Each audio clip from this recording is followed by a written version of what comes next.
मुलांना भाज्या खायला नको असतात, पण असे पदार्थ नक्की खातील. मेथी आणली, साफ केली, स्वच्छ धुतली आणि थोड्याशा तेलामध्ये परतून घेतली. एक आपल्याला वाटी घ्यायची आहे गव्हाचं पीठ त्याच्यामध्ये घालायचं आहे. आपल्याला पाव वाटी रवा आणि ही मेथी त्याच्यामध्ये घालायची आहे. 1 चमचा लाल तिखट घातलं, 1 चमचा हळद घातलं, 2 चमचे इथे मी घेतले होते सफेद तीळ, 2 चमचे जिरं, थोडंसं काळा मिरी आणि थोडीशी धनी पावडर त्याच्यामध्ये घातलं. त्याच्यानंतर ओवा हाताने कुस्करून घालायचा आहे. 1 चमचा तेल घालायचं आहे. चवीपुरतं मीठ घालायचं आहे.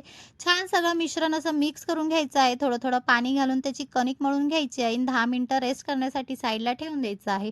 तोवर घ्यायची आहे 1 वाटी 2 चमचे कॉर्नफ्लॉवरचं पीठ घालायचं आहे. 2 चमचे तूप घालायचं आहे. त्याची छान स्लरी बनवून घ्यायची आहे.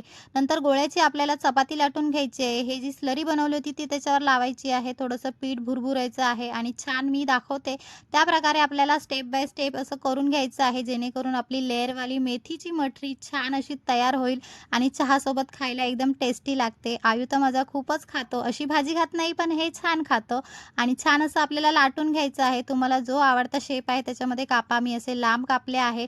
तेल तापवलं आहे आणि छान आपल्याला मंद आचेवर त्याला फ्राय करून घ्यायचे आणि मस्त आपले हे छान असे तळून झालेले आहेत. तुम्ही बघू शकता एकदम क्रिस्पी झालेले आहे आणि खायला पण एकदम छान लागतायत. चलो बाय.